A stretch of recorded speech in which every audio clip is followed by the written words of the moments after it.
Hey, what's up, traders? This is the watch list video for Thursday, March 24th. See if I got that. Yeah, I got that right. So starting off with the daily on the SPY, we had a gap down and we went out at the lows of the day. Kind of an ugly day. I think the Dow was down over 400 points, but absolutely expected, right? We've had a huge move, and if you look at the red day, it's barely a dent in the move it just made up. So, there could be more selling ahead. I don't make any money trying to predict what the overall market's going to do tomorrow, though, because I just start each day with a list and I day trade and make my money between the bells. So I do have to give a couple highlights from today because some amazing stuff from the chat room. ALLG landed on our morning gap playlist. Hang on, I've got extended hours on there. Landed on our morning gap playlist, and lo and behold, the cool thing about this setup, and I gave this out early, was it topped out at 1050.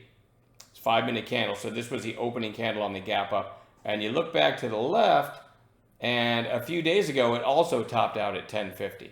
So you had what falls under our category of the 2-day high break, half number inflection point, and kind of a morning gap play red to green entry are right around that same area. So over 1050, and look what happens. I mean, this thing just went nuts. It fell into that halt, where something just halts over and over. And it's fun to be stuck in something like that when you're on the right side of it. From 1050, went to almost 24, 23.91. So, there's no way I'm not showing that call because that very, very good highlight. Also, REVB. Let me go to, let's see, 5-minute. Let me go to 2-minute candles. REVB, and I'll go to the daily real quick. A few days ago, I said this daily's getting interesting, right? When it looked about like this, maybe like this, I don't know. Certainly interesting back through too, and I kind of remembered that, but I wasn't watching it anymore, and topped out at 210 here. And so you see what it did today. Let's go to 2-minute candles now. The only reason I was able to catch this trade and call it for the chat room is because somewhere around here, maybe even here, Kevin P said, hey, this REVB is big volume and the daily chart looks good. And immediately when I heard the symbol, I knew that chart looked good.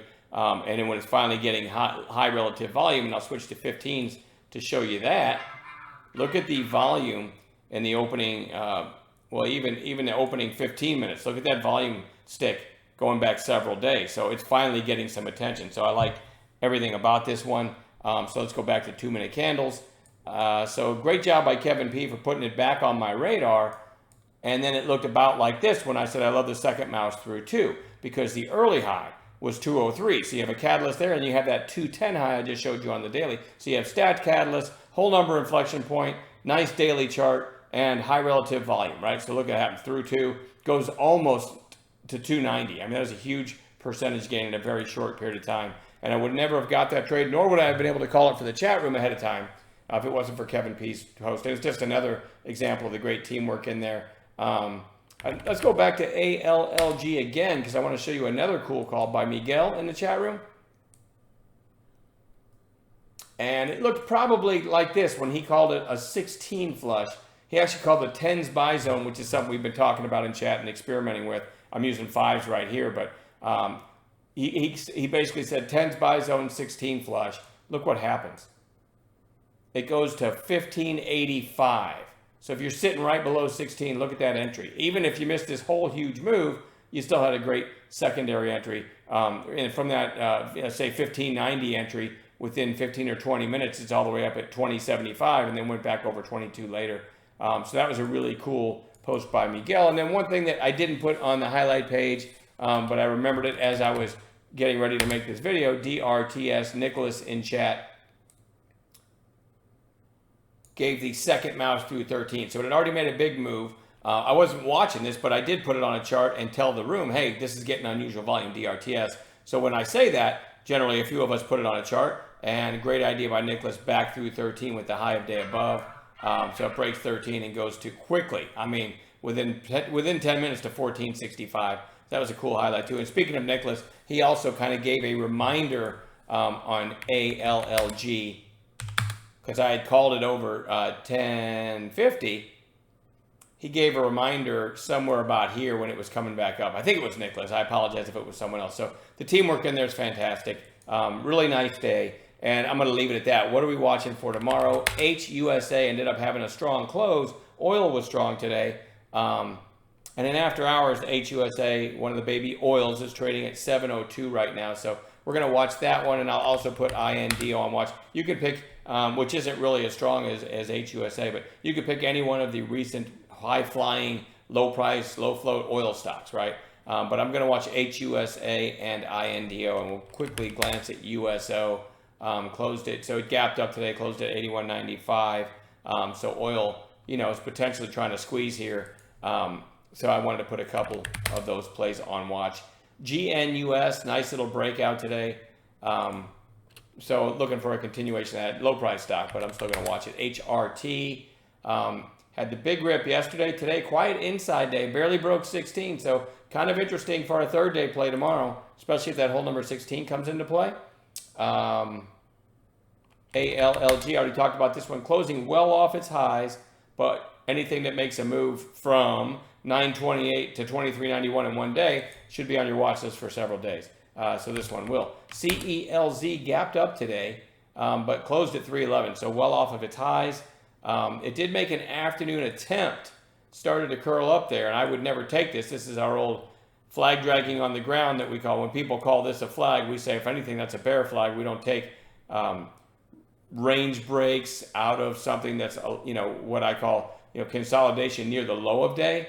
But I've seen stuff like this where all the shorts are winning all day after a gap up. I've seen something like this in the last hour just rip through the high of day. So this put it on my radar, and then it did that, and I didn't care about it anymore. But I do want to watch it tomorrow because 139 million shares, and maybe it catches a bid. Maybe it gives a low-risk A-plus entry that we teach tomorrow. So we'll see. POSH. Gap down today, but kind of put in a bullish engulfing candle on decent volume. So we're going to watch that one tomorrow. PIK goes right back on the bounce playlist. I'll show you 5-minute candles. Put in its high early. Probably gave a gap down bounce play setup that would have paid fairly well. I wasn't watching it for that, so I never got involved in PIK, but had it put in its high early, just like it did yesterday. And so I'm going to watch this for my favorite bounce play setup. So we'll see if we get it tomorrow. No trades in it today, even though it was on watch. LL, let me give you a caveat on this one. I'm not in love with it. It's a recent high flyer with massive volume yesterday, right? And it went from $2 to $7.16, so it should be on watch. But then today gaps down and then closes at the lows. So when I look at this chart, I say everyone from this price above, which is a whole lot of people, are what you call bag holders right now. So I don't love an inside day like this when there's this many bag holders. However, it did have good news yesterday, had way lower volume today, so I am going to watch it for a third day play. But it doesn't really look great. And then GTLB had an amazing move from like 30 to 65. So this thing doubled in like a week. And now you're 1, 2, 3 days lower on declining volume. I'd still like to see it get back down to the 20-day, but I am going to put this on bounce watch because it is really strong. And I think that was after earnings, so it wasn't some random bounce.